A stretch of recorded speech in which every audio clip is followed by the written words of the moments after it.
So yun guys, eto na ang pagpapatuloy ng ating labanan.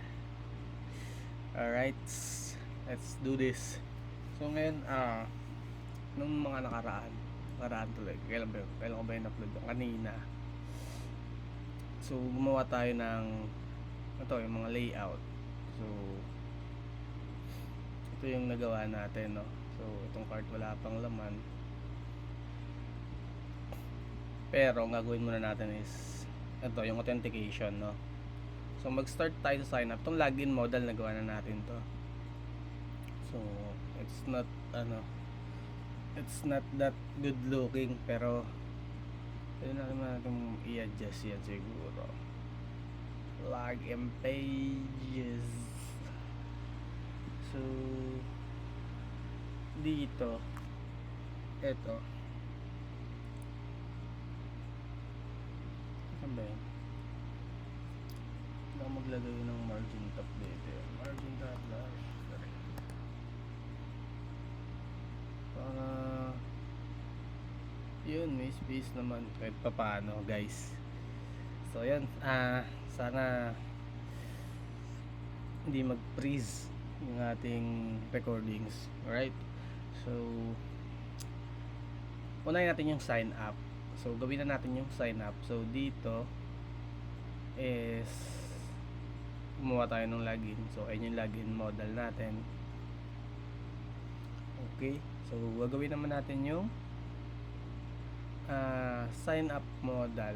So ito pwede mong gawing component to, kasi ang ginamit lang naman ito is yung handle login. Pwede natin ibigay na lang to, or pwede natin ilipat yung handle login dun sa part na yun. Okay, so itong isa gawin ko na lang model to. So ito ay login model. So I think meron akong sign up model dito na state. So pwede ko nang gamitin yan.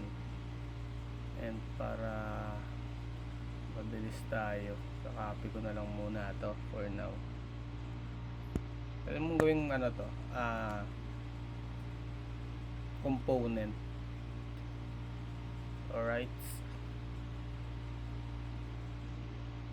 so ito paste ko dito, and then ito ay register. Wait lang guys, ang bakit ng pwesto ko. Wait lang, iwa ko.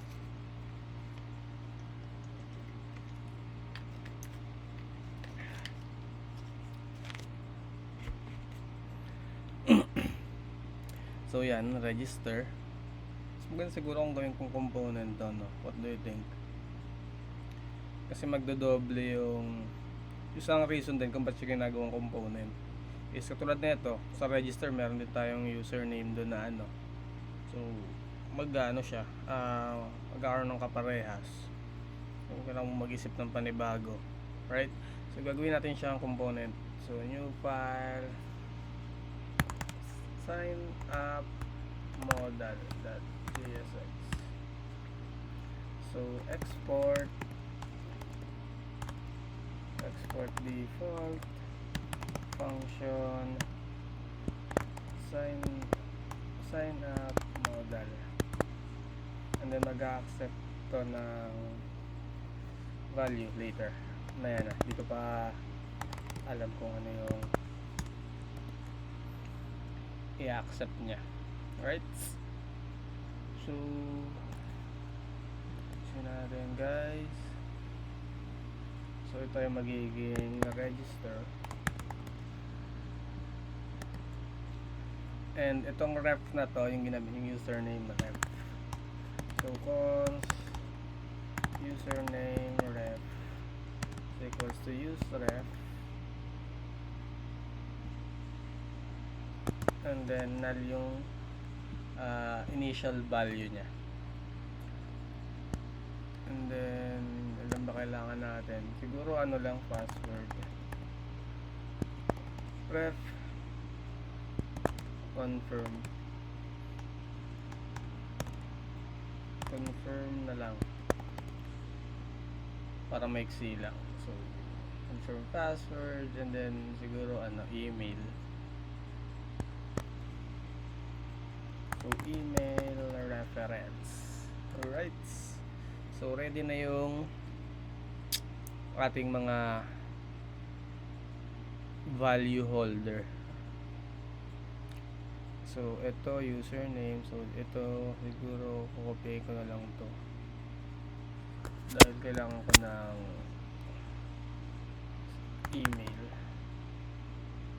email ref, and then ito yung type niya is gagawin kong email, and gawin ko na lang tong form. Right, so magkakaroon ng error yan because yung end tag ko is not a form. Oops, yeah. Yung ginawa ko form, ito form. Okay, and then may password confirmation tayo, so kailangan kong i-duplicate to. So ito ay confirm password, ito ay confirm ref. Ano pa ba? Hindi ko na bago. Ito email address. So yun, ayun siya, ayun siya. And then dito yung sign up model natin.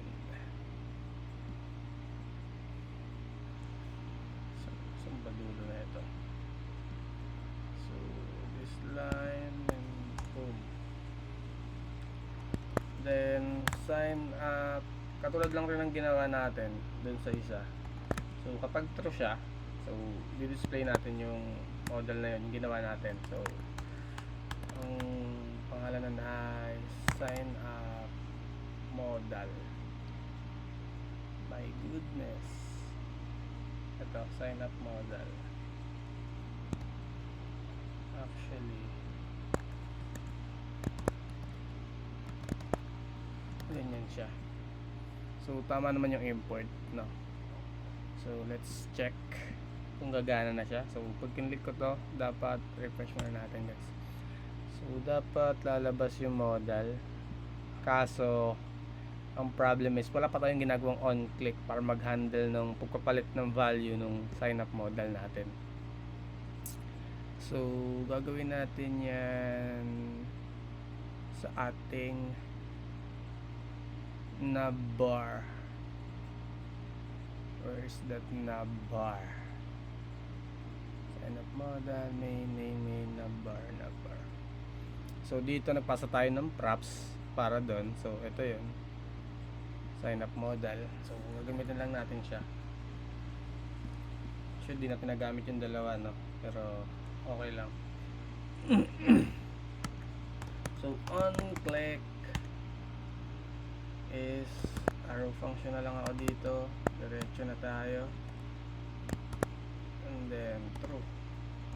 Check natin sa true. So yun, so check natin, sign up, boom, error, handle login is not defined. So yeah, hindi doon naka-define yung handle login, which is nandito yan sa ating sign up model, I think. Kasi meron tayong handle login dito na wala naman dapat. Alright, so ito ay type submit. Okay, so yan, try ulit natin, guys. Refresh natin, and then sign up, and boom, stig, diba? So dapat yan lahat required. So naka-form ako, so yung required pwede kong ilagay. So nasa loob ako ng form, so pwede kong lagyan ng required to para hindi masubmit ng hindi na-fill upan. Required. So So yun yung advantage naman ng paggamit ng form, no? Yung mga simple validation na ganyan. Okay. So eto is pwede kong alisin. And then etong login na to should be register. Right? So yan, ganyan lang siya. So yan yung mga simple validation na ganyan sa form, yan under ng form. Okay, so ganyan term siya, harangin ka nya. Okay, okay. So yan.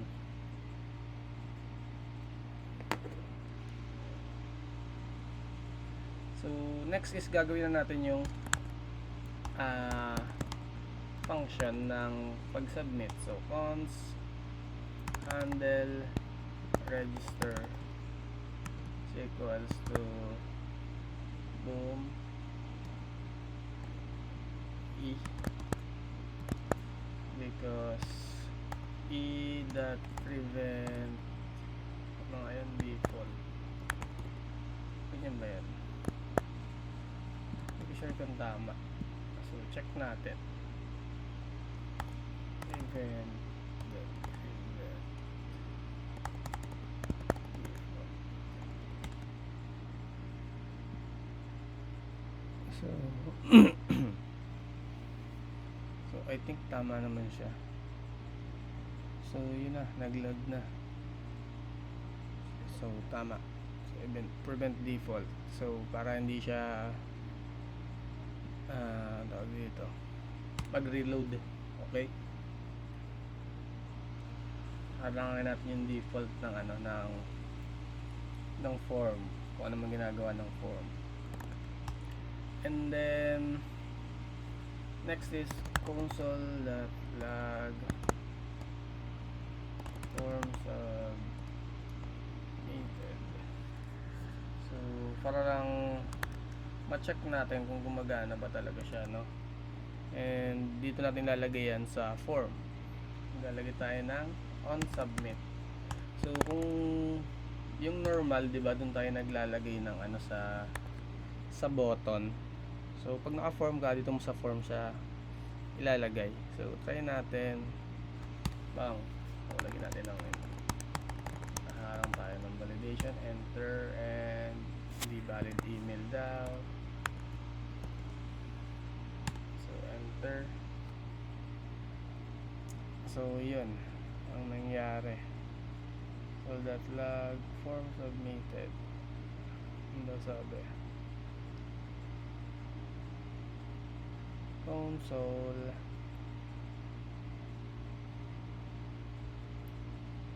console. Okay, console. So ma-misspell tayo dun, guys. So form submitted, so ibig sabihin okay, kung ano man yung ilalagay natin dito is sure tayo na matitrigger yun. Okay, and kailangan na natin gumawa ng so ito yung gamit kong API key for now. So i-disable ko to, no? So mag-PM kayo sa akin kung gusto niyo ng API key.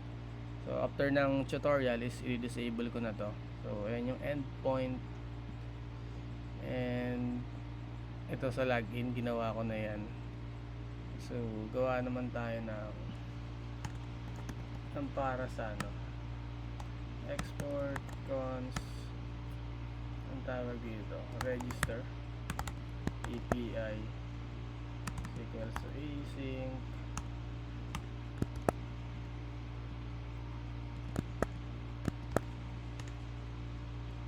so cons response is equals to await fetch, same lang din. So backtick para makapag-insert tayo, or string interpolation. So alam ko ng $sign. So dito is tuwagin ko yung ating base URL, and slash API slash ano nga bang endpoint ko nun, slash what or users. Wait lang guys, check natin. I think ito ang aking endpoint for that is auth users. Okay, auth users, right? Auth API auth slash users, right? And then dito same lang din, lalagay kang nandito na method nito is post, and then headers, lalagay ko sa headers yung API key. Headers is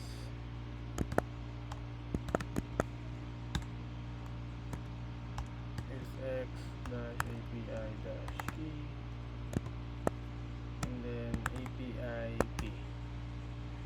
Okay, alright. And then yung body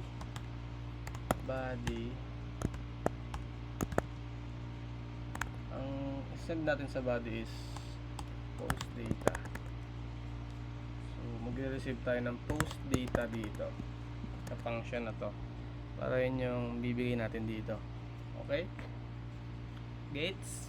gates ba?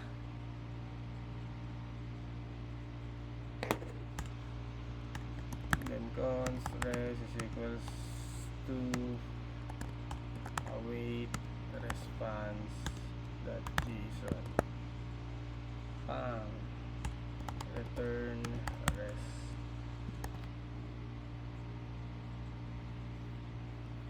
Okay, kanya lang yan. So pwede natin i-console muna to, console.log res. So kung ano yung response.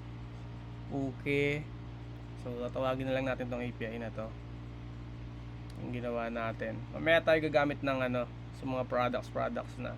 So dito ginamit muna natin yung normal way para nagpe-fetch ng data, or tawag dito send ng request, or mag-react query na ba tayo, mag-transact na ba tayo guys? What do you think? Pero mamaya na lang. So sa sign up modal, so pwede ko na siyang tawagin. Okay, since meron na akong mga reference, makukuha ko na yan. So under that,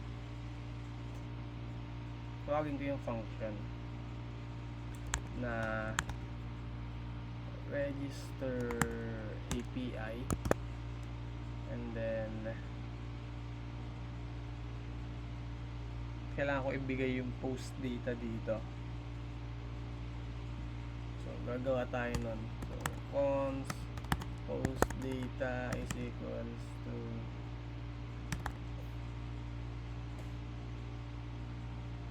ano ba, a new form data. Tapos i-append ko na lang yung mga mga information. So post data dot append, unahin natin is yung username, separated by comma lang siya, no? So username ref dot current, huwag niyong kalimutan lagi yung current dot value, and then ulitin na lang natin to. Ilan ba yan? 4, 3, 4. Okay, pwede niyong gawin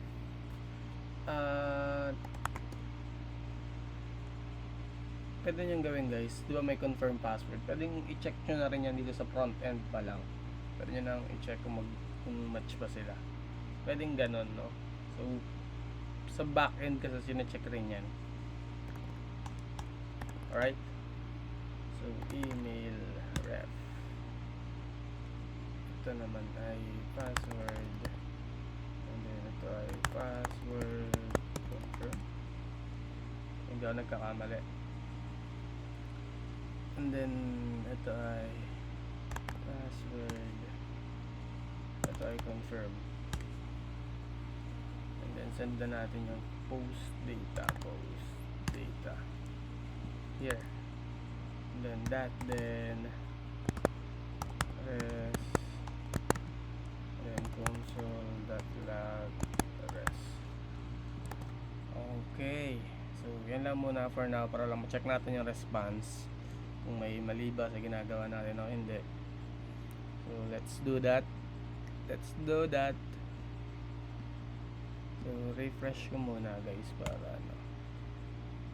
Tsaka yung close pala, wala pala tayong pang close na ito, no? Yung sign up, kasi itong close is hindi siya pang close. Okay, so dito sa ating sign up modal, yung close button, set login modal. So set sign up modal. Wala ko palang i-receive yan dito.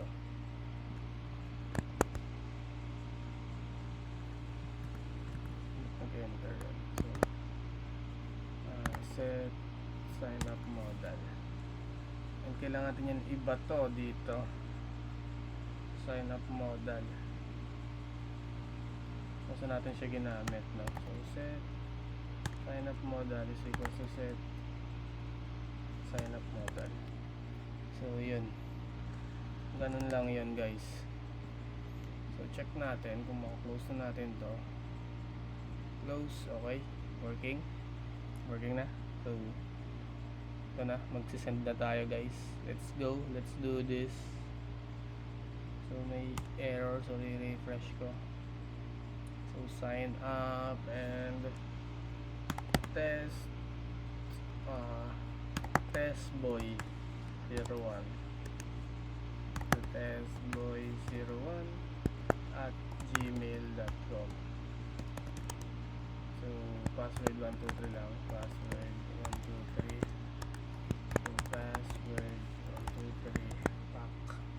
So register and nothing happened. So yun, so medyo matagal lang. So okay, true, ibig sabihin success, nakapag-register na tayo. Register natin to. Okay, so working na yung ano natin, register. So try natin siyang i-login. So tingnan sa login modal. So wala pang mangyayari dito, no? Wala pang effect. Tayo pa yung magko-control nito. Okay? So ang gagawin lang muna natin is check lang natin yung response. So testboy01 password 123. So try natin i-login siya, and medyo matagal guys. So yun, okay, binigyan tayo ng access token, which is yan yung gagamitin natin para sa session, no? Or ma-separate natin yung every user para malaman natin sino bang user to, yung nag-add to cart, sino ba tong ano. Okay, so okay na. So lalagyan lang natin ng ano to, mga aesthetics kung paano gumagana guys. So testboy01, makakalimutan ka yan for sure. Okay lang, pwede naman ako mag-register ulit. Right, so yun, that's it for this video. Ito lang guys, marami tayong kailangang ano, pag-usapan dito sa pag-handle ng token na to. And itong binibigay na access token, hindi lang yan basta ganyan. Kung kala mo na walang kwenta, so pwede kong i-copy to and then punta ka ng GWTB code something. So ito yan. So pag pinis natin to dito, may ibig sabihin yan. So token type access testboy01. So nandyan yung information. Okay, so hindi yan basta-basta na random characters lang no? So may payload data yan. So ayan, pwede natin makuha yan using GWT code. And first is kailangan nating store muna yung yung ating access token. Access token lang ang gagamitin natin, guys. So hindi ako gumawa ng actually may endpoint ako kung gusto niyo gamitin yung refresh. And tinagalan ko naman yung expiration niya ng access token. So I think that's good, no, for for beginners. Okay? So kailangan nating i-store. Saan natin i-store yung yung data? Yung data natin. So store muna natin siya. Gusto ko siyang i-store sa isang global variable, or pwede mo store sa session storage, sa cookies, whatever. So kung saan mo siya gustong i-store. Tama, syempre. So saan ba ako gagawa ng So sa main.js. So close ko nga muna yung close other tabs nga tayo. Ito sa main.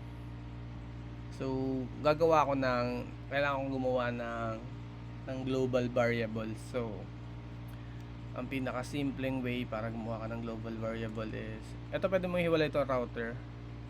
Pwede mong i-separate file yan kung gusto mo. So nilagay ko na lang yan dyan para mas makita nyo. Okay. Alright, so gagawa tayo gagamit tayo ng use context. So dalawa yun sila, mag-partner yun. Yung use context siya, create context. Yung use context is ginagamit mo na yun, yung mismong data. Okay.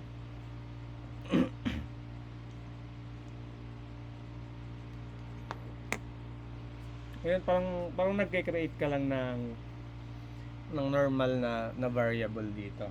So since console, sabi nagke-create tayo ng variable. Then ano kayang magandang pangalan?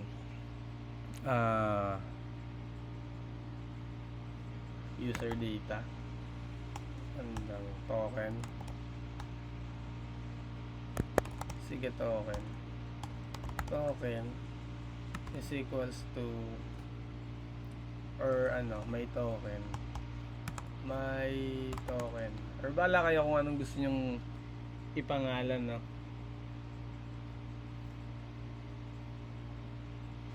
So dapat capital to. My token is equals to create context. So yan, enter nyo lang, automatic mag-i-import yan.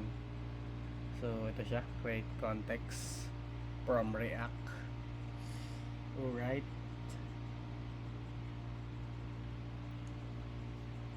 And then kailangan mo na siyang gamitan ito.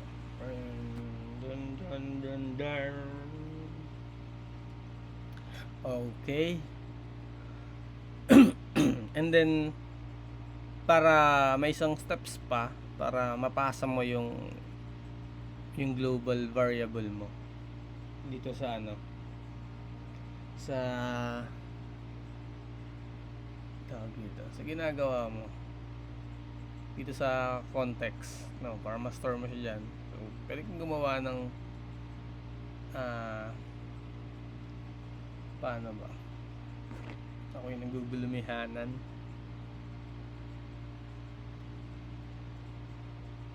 Normally gagawa ka ng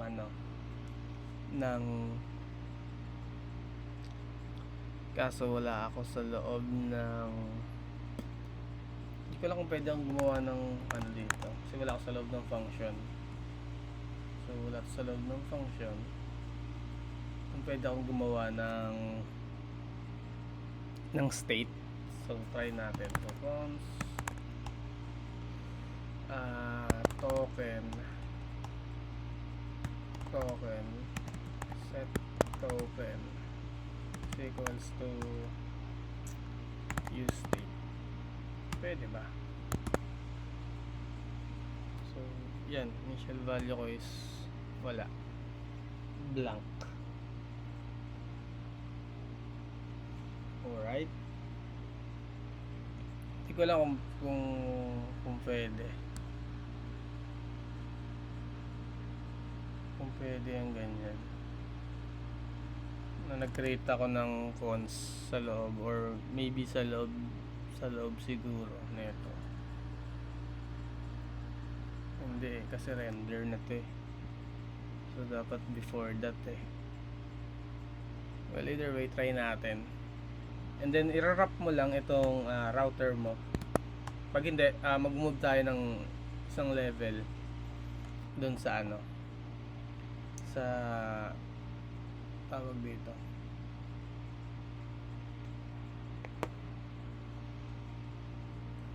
Hindi natin nagamit yung login page pala, no? So, di actually okay lang kahit.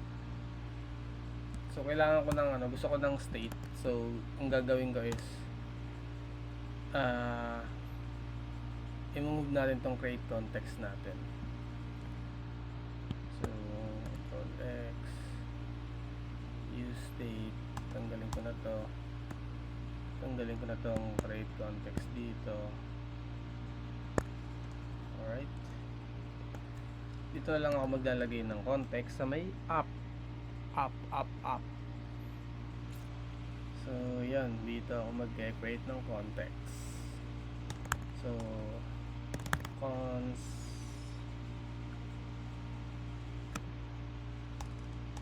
natin ko yata yung create context.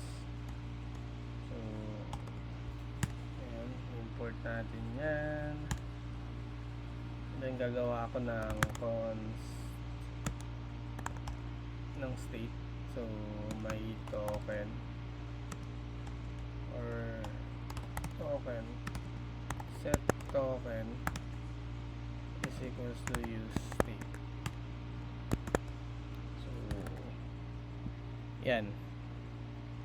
Okay ba?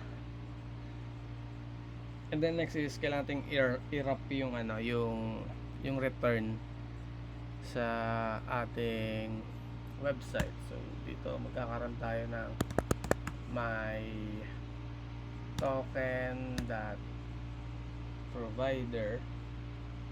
Tama ba? Dot provider. Bang. So close natin yan. And then, kailangan mo itong pasahan ng value.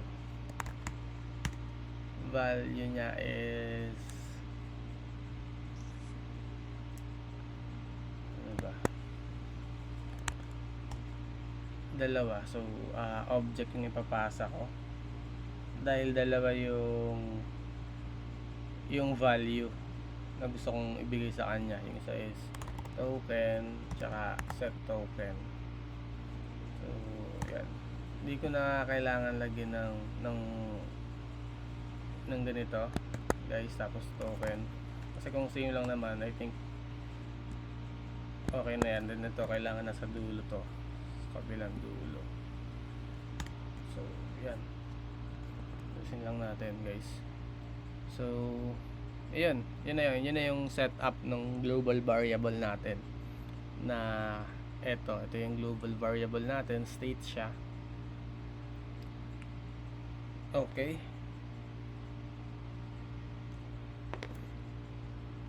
Lang isa. At nalalamunan ko.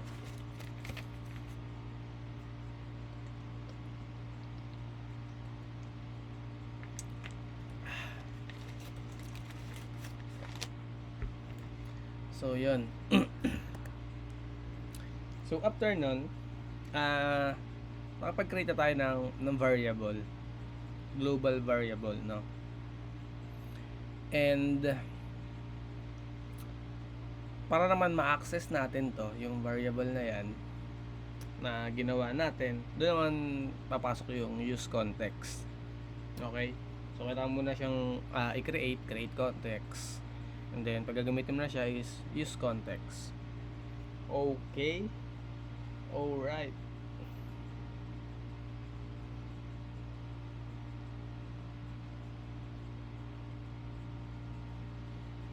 Alright. So, ganito. Kung gagamitin mo na siya, halimbawa, Kaya siya global kasi halimbawa ito nasa app, tapos dito ko siya gustong gamitin sa may ano ba, sa may product card, hindi marami masyado yan. Sa ano ba, meron akong page dito, index, wala, ito pa lang pala. So pinakamalalim na itong ito. So halimbawa sa product card or dito sa homepage, gusto kong gamitin yung value na yun na nakastore doon, or gusto kong mag-add ng value doon. Ang pwede kong gawin is cons, create ko ulit ng variable, instantiate mo yung function na yun. So cons, maganda, token is equal to use context, and then ano pangalan ng context mo? So my token, kung ako nagkakamali, and then try natin console.log token, then token. Okay, so try natin. Hindi ako sure sa ginagawa ko, guys. My token is not defined. So anong nangyari?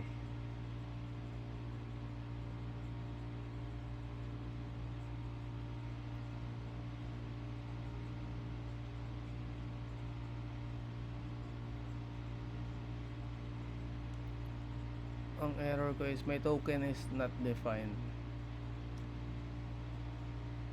My token is not defined.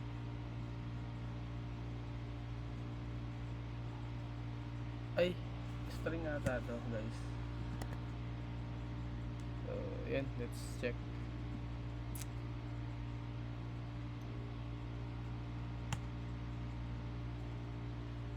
Tingnan natin console, and boom, undefined. Token is undefined. So wala tayong nakukuhang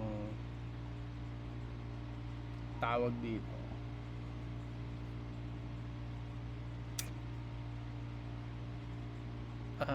Context.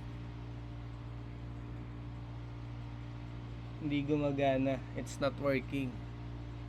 So dapat i-import, i-export ko yata to. Itong aking may token, so export cons. So labas natin to dito. So yan,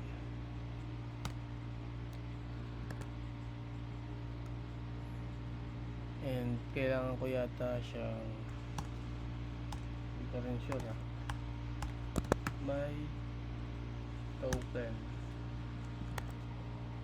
So let's see. So maglalagay ako ng initial value din sa ano, sa ating token.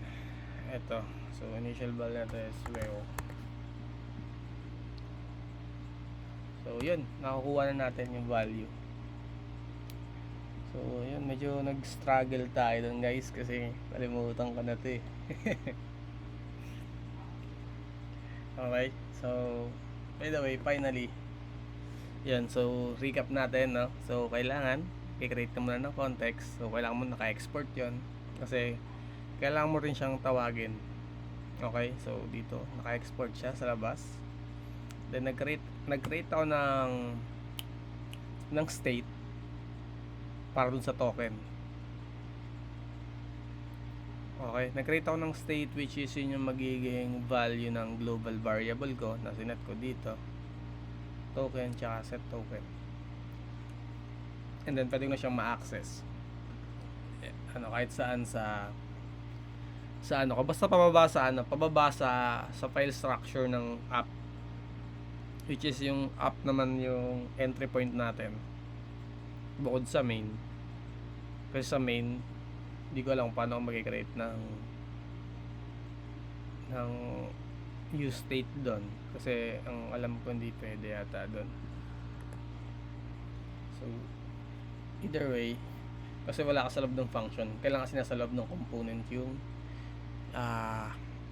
use state. Alright? So, next is kailangan nating i-store yung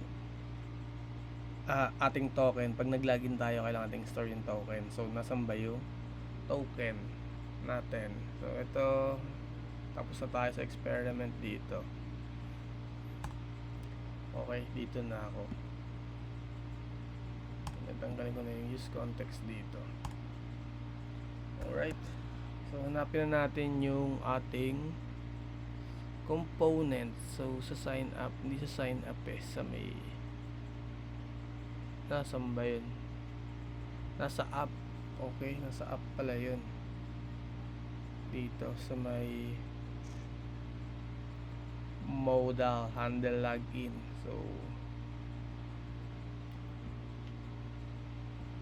So yan dito. So kapag success yung ating login, ang gagawin natin is, so pwede ka maglagay ng condition dito. So if press.http ata para makuha mo yung method, or pwede mong sabihin na if press.access, so ibig sabihin may return siyang access token, then meaning success to. Okay, pag nag-success siya, so kailangan natin tawagin yung context dito. Actually, kahit hindi na, kasi may access tayo directly dun sa may state na kailangan natin galawin. So set lang natin yan. So set token equals to res.access. Okay, and then kapag hindi naman siya, else, kapag may problem naman dun sa login, dapat may ano pa ako dito, may error state, may error state dapat ako. So gawa pa ako ng isang state dito, const error set error equals use state. By default false siya. Okay, so dito set error equals true, and then gagamitin ko yung state na yon dito sa may, kung naalala nyo dito sa model ko, ito yung invalid username. So pwede ako maglagay ng condition dito na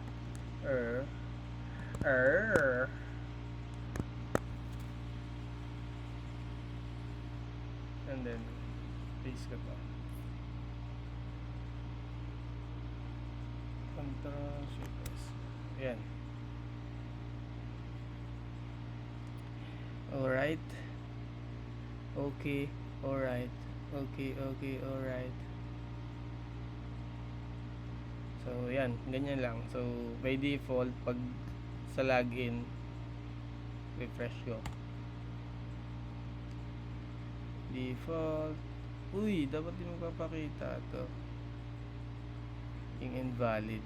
So, yun yung goal ko. Dapat di mo na siya magpapakita. If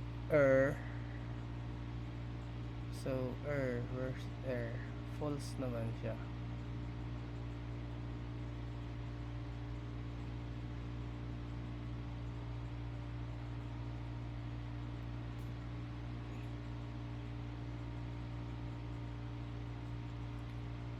Wait a minute.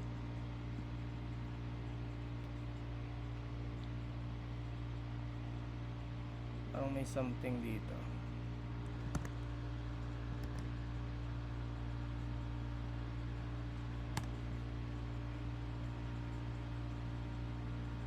out, ganyan lang siya.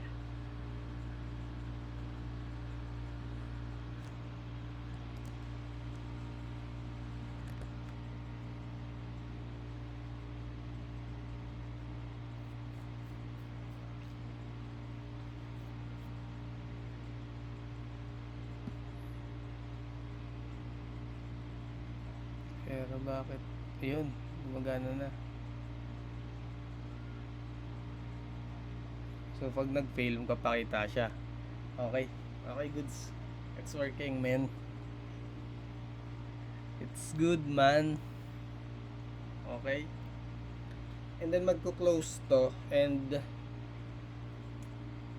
mawawala na to. Etong papalitan to ng username. Ganun yung gusto kong mangyari. So, depende na lang sa inyo. Ang hirap pala pag di ka prepare na to, matagal kasi di mo pa alam yung gagawin mo.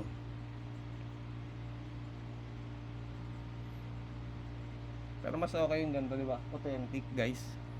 Legit. Walang halong chok. Tunay na champion. Okay? So, wait lang.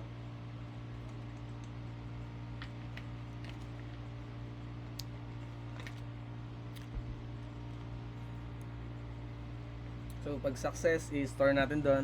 Test boy 01. Bago ko makalimutan to. Password 1, 2, 3. Try natin mag-login. Success. And boom. There you go. Alright. So, nagbabato na siya ng access token. And then dapat ito automatic magko-close to. So, maglalagay naman tayo ng condition dito na sa navbar natin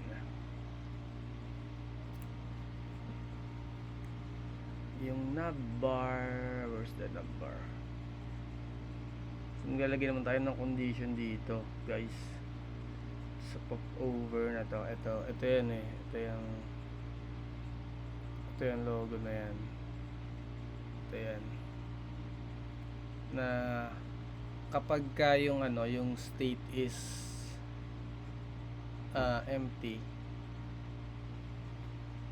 kailangan or may laman na yung ating access token or yung token natin, dapat din na magpapakita ay mawawala na siya. So dito kailangan nating tawagin yung token natin. So cons token is equals to use context and then my token. Alright, so yan na yan. So if token, ito dito gagawa ko ng condition dito na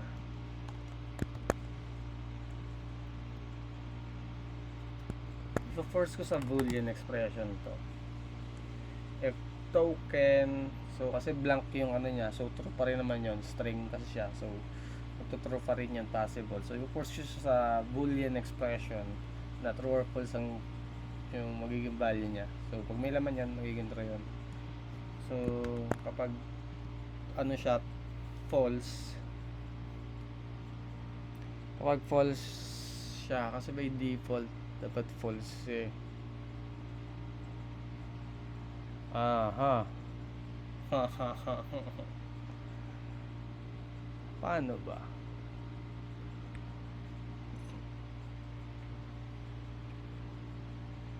Kasi kapag true siya, kailangan din na siya magpapakita. Baliktaders. So gagamitin ko dito is imbes na end is or. So kung true siya, hindi na siya magpapakita. Kung may laman to, hindi na magpapakita yan. So or kung ko lang gagana itong logic na to, guys, ko lang to, nasa isip ko lang, not sure, but let's try again. Uy, nawala siya, guys. Ibig sabihin, guys, gumana ang ating logic. So dapat pag ni-refresh ko dapat nandyan siya. Kasi magre-refresh, pag nagre-refresh to, mawawala yung naka-store dun sa global variable. Alright? Oh no! Oh no! False yun, so dapat mag-ano yun.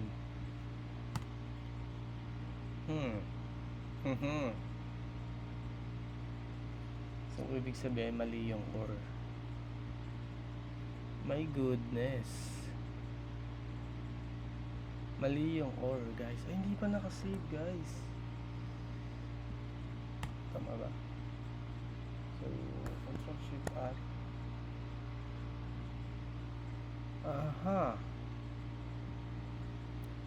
Hi. So gamit ako ng if true,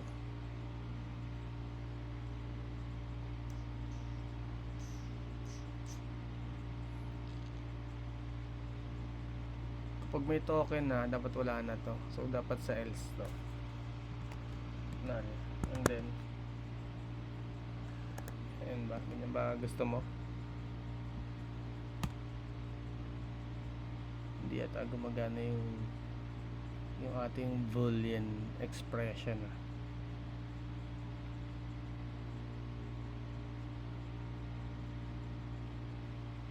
Magpa-false ba yan?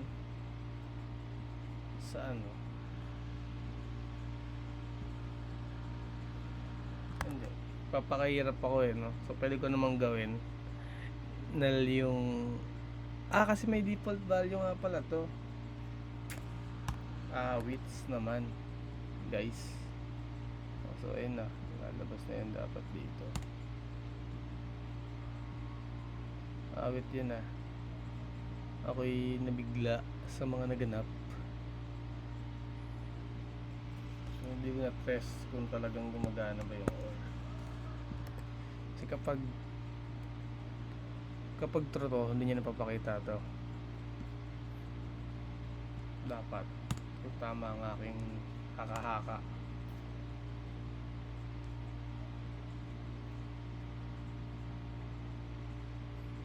Pero kailangan ko ba itong i-increase para magamit ko yung expression na yan?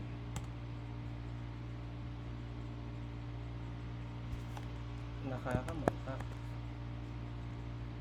So ibig sabihin true yung value niya pagka-blanco.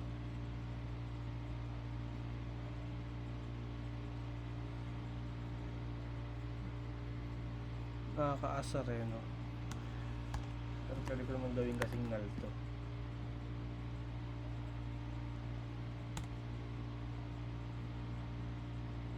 So kapag null siya,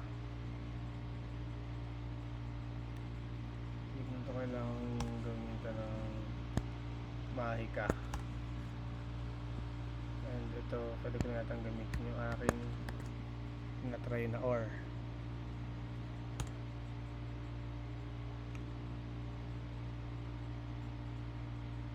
As React child.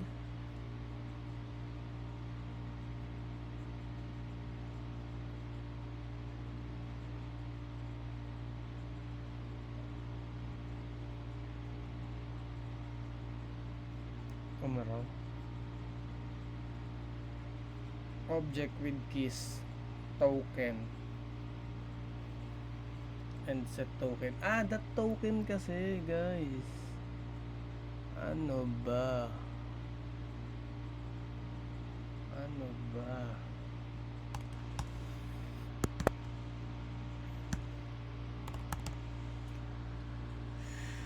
Ano ba?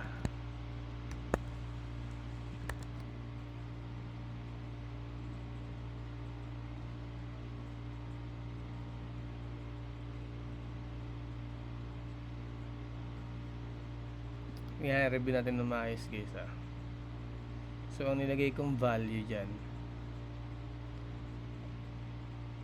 token tsaka set token. So object siya. Jesus. So yun, I think we're good. na ano ako dun medyo na nawala ako dun guys. Ang nilagay ko palang value sa kanya is object, hindi pala siya single value, so kailangan ko pang i-destructure yan. Alright, gets mo ba ang mga naganap? So try na natin si test boy. So login test boy 01 pass 123. Let's log in. Let it go. Declick nga pala to. Ito naka-form. Boom, no active account. Mali. Test boy 01. So password 123. Oh no. No. Ano naman ba test boy? Test boy 01. And then password 123. May ganun. Success ma. Boom. Panis. So lumabas yung token doon. So lumabas yung token dito guys. So ang galing.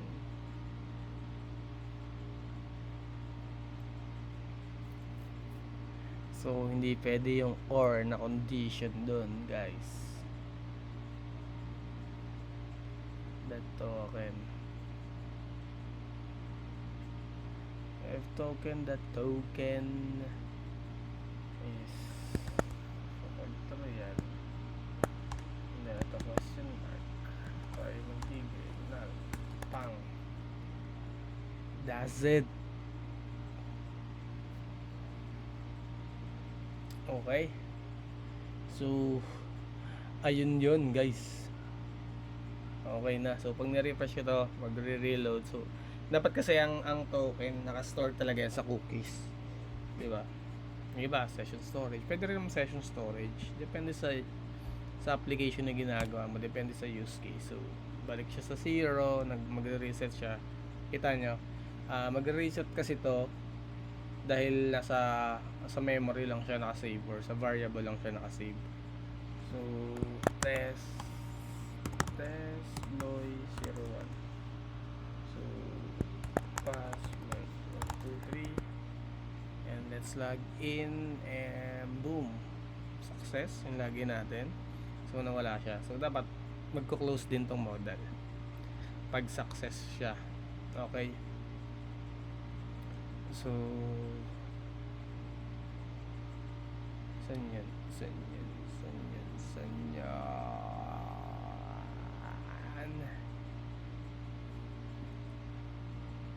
Saan ba yan? Dito.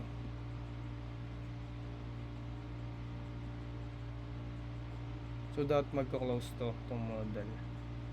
Since nasa number tayo and may access tayo doon. And saan ba nagaganap yung .den ko? Sa login. There's the login. Yung login model is nandito.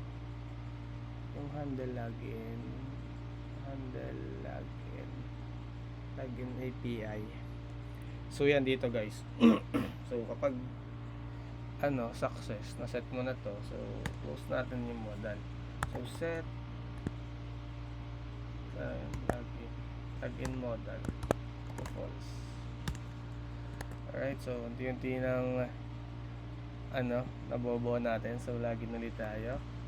Test boy 01 password 123 and boom, success. So may data na tayo guys. So yun, so dapat naman ang next step, eto nandito yung username, yung pangalan ng username. So kailangan natin ng additional library dito, katulad nito, yung ginagawa natin, yung dinedecode nya yung mga bagay-bagay sa mundo. Okay? So ang gagawin natin is JWT decode. Ito yata yun eh. So install lang natin to guys. So meron naman yan dito. So ito yung installation nya.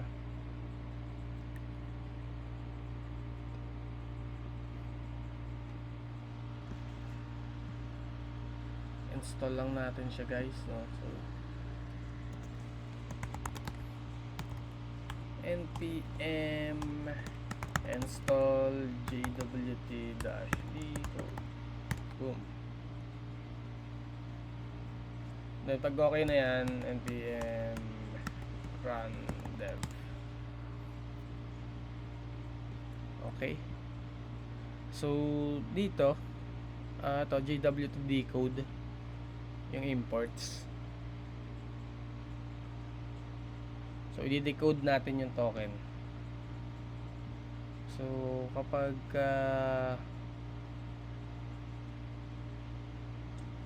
nasa navbar dapat tayo.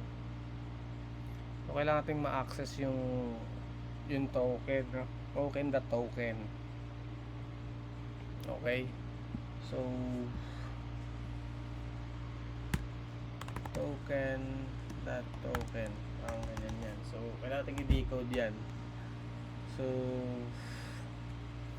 paano ba?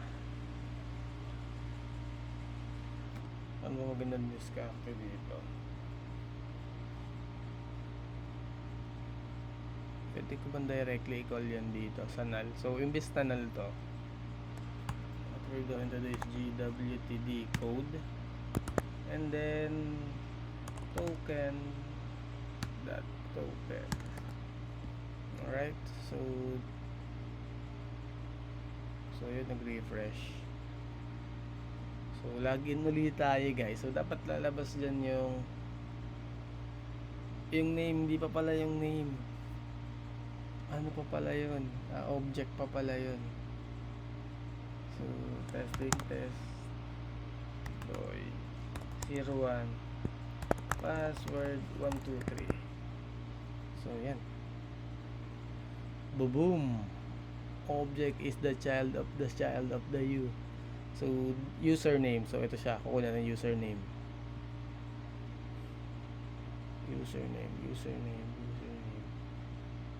Where is that username? Grabe, nested naman yun. Nested serializations. So isa pa, login. Sana tama na guys, no? Test boy 01 and password 123 and cut. Boom, test boy 01. Apakaangas. So ito na yung username guys. So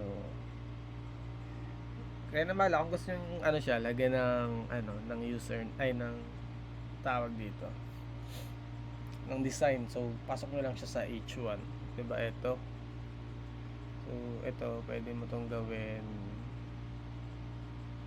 Ayan, control X ko to, tapos lagyan ko H1 dito, and then ganito yan, pwede yan. Tapos ito pwede mo lagyan ng class name, font dash medium, then text dash gray dash 300. Pwedeng ganyan guys. So ayan, si test by 01. Kung gusto niyo mas lighter to 4.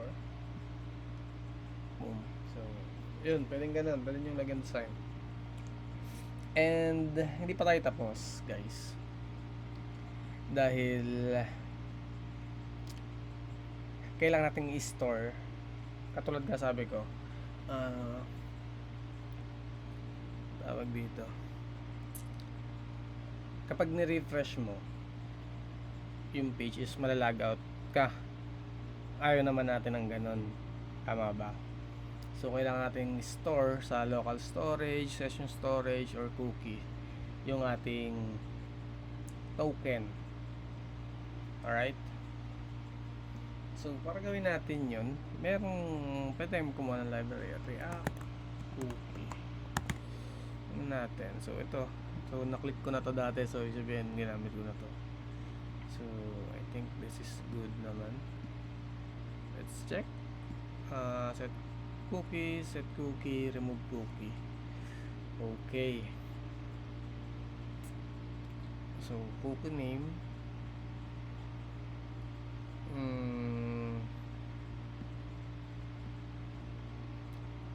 Use cookies.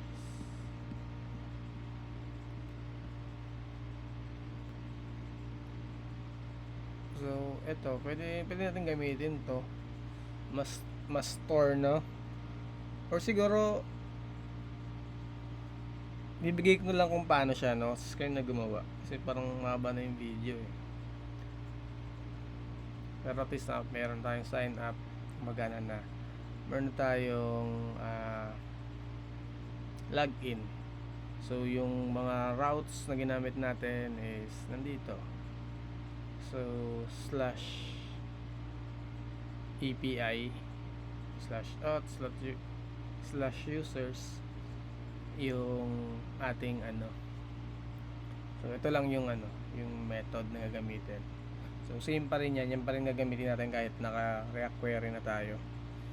Okay, no? Tapos sa naman sa token, ang gagawin mo, di ba naka-store siya sa sa anong tawag dito, sa cookie or sa session. Bahala ka kung saan mo gustong store. Pwede mong gamitin yung set cookie na yun. Tapos saan na yan yung token natin. So eto, imbes na null to, pwede mong i-check kung may laman yung cookie. Okay, gets ba? So try nga natin sa session storage na lang siguro. For now, session storage. Ano ba? Cookie na ba? Cookie na ba? Sige, saan? Sa cookie na nga. Cookie universe. Uuhaw na naman ako. So ano daw yun? Paano daw install to? Ang sabi niya dito is npm install React cookie. So copy ko na lang to para sure.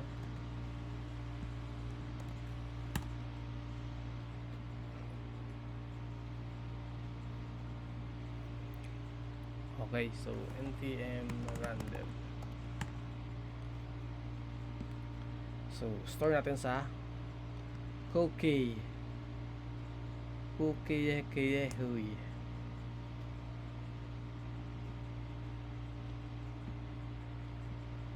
So kung saan tayo nag-login, yung sa may part ng login, which is nandito yun, I think.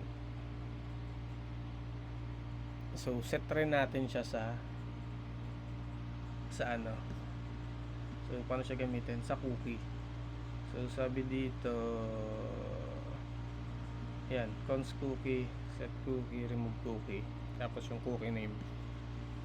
Okay, so dito gagawa ko ng cookie. So cons, ano daw yung sabi doon? Cookies with S. Cookies, set cookie, and then remove cookie.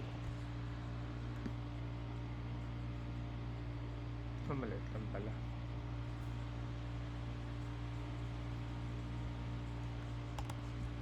Cookie is equals to use cookies, and then ito ang laman is kung ano yung cookie name, naka-string, array of string. So meaning pwedeng marami. So pangalanan ko tong token, right? So yun, so set cookie lang kung gusto mo mag-store ng cookie. Actually di mo na kailangan to kasi di ka naman naabot dito. Yung position kasi yung tinitingnan dito, hindi naman yung pangalan. Actually kahit anong pangalan niya, correct me if I'm wrong. So saan tayo dito, di ba? So set cookie, And then kung ano yung sinetry natin dito, rest.access. Rest.access. Okay. So check natin guys. Let's check it out. So login tayo. Kung may start sa cookie. So testboy01 and then password 123 and let's log in. Boom, success. So paano malaman kung na-store sa cookie? So dito meron kang sa application and then under ng cookies, ito makikita mo to cookies and then ito yung local host. And let's see kung meron tayong cookies. Ano ba to? Session ID.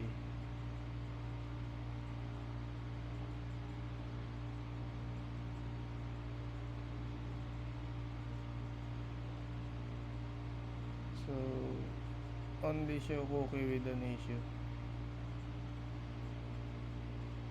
Hindi ko mabasa naman itong mga to. Domain or API, session ID.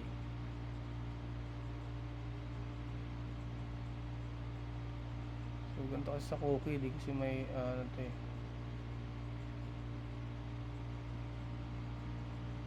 Ating makikita. So mukhang di siya gumana guys. I'm so sorry to tell you guys, pero di siya gumana guys. So dapat meron diyang token or baka shared storage. Okay, so refresh nga natin.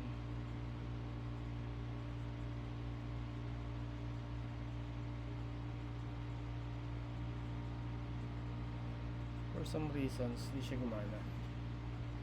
So check natin ulit to.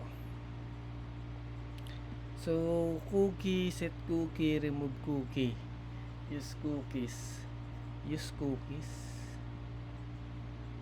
use cookies, tama naman. Cookie name dependencies.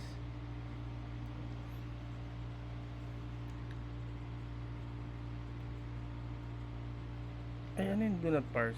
Do not parse yun. Do not convert the cookie into an object no matter what. Do not update. Boolean.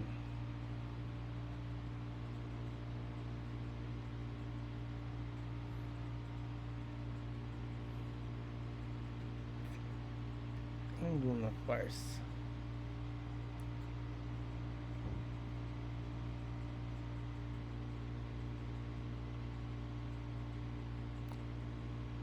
Name, may name pa pala guys. Name as value. My goodness.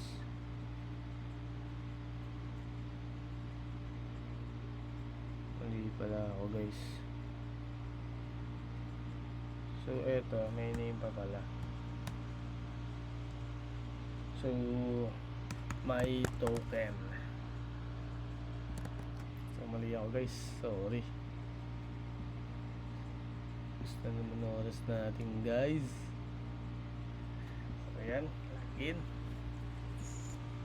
Testboy01 password 123. Success mo. Let's go. Boom. Yun o. Paano yun guys? Naggalawan sila dito. Ayun na. Meron na tayo guys. Ayun o. Meron na tayong my token. Boom. Ayun o. Kita niyo yan guys. So yan.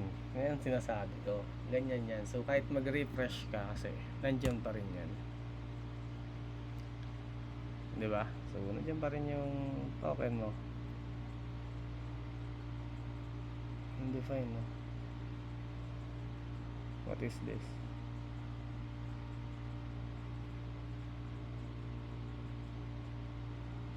Automatic pala nag-i-store eh.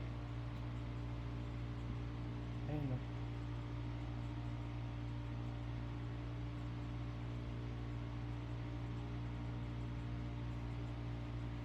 So ayan siya guys.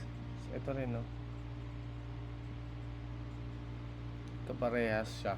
So hindi ko pa alam kung ano yung isang yan. Pero nandiyan pa rin yung data. So ang gagawin mo na lang dito, mag ano ka na lang. Saan ba yun?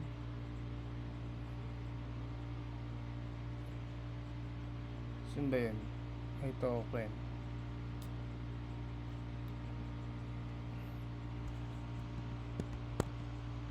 Or null. So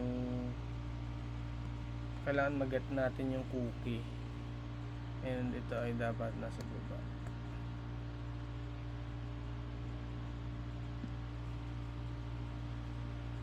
So para mag-get mo yung cookie, what you need to do is cookie.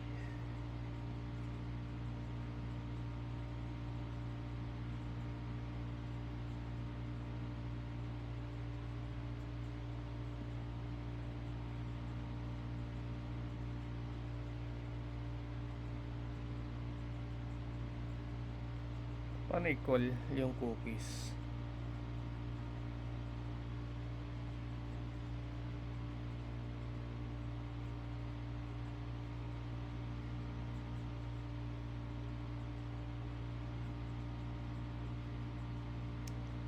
Kailangan mo pera ng ano, ng cookie provider.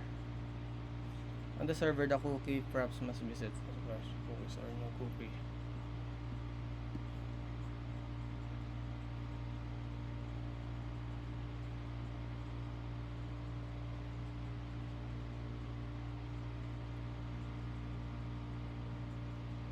Okay, cookies lang siya. So cookies dot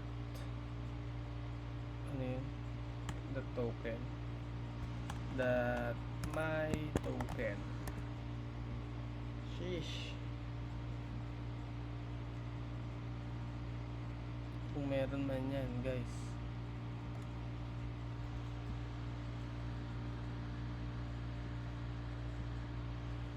Pagka wala yan, ibig sabihin dito may token. Ito yun.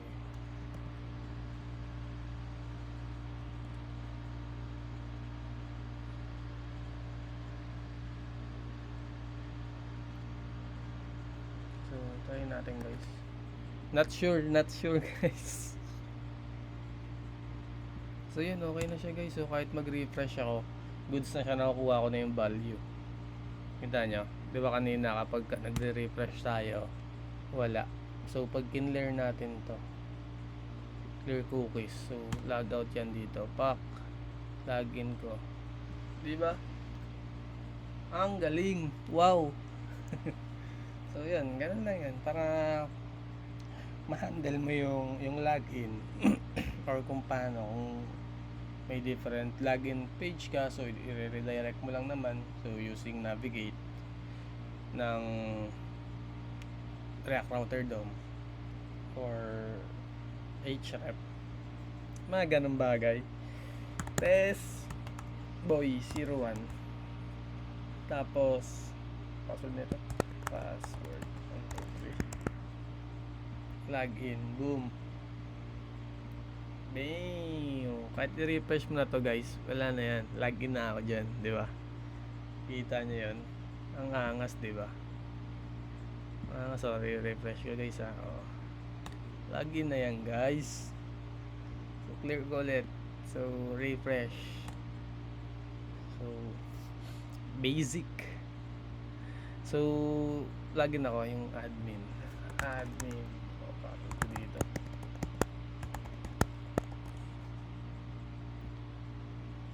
Mali ata. Uy, admin. So yan guys, siguro stop natin dito yung video para sa part ng authentication, and then ano lang, for the next video yan, gagawa na tayo ng admin panel para mapag-add tayo ng products dito. Yan yung products, and then yung cart, talagyan na natin yan sa ating next ano. So bago ko start yung next video, i-design ko na to, yung tong pop over na ito siguro yung card para hindi mag-consume ng oras guys, no? So yun lang muna for today. Bye bye.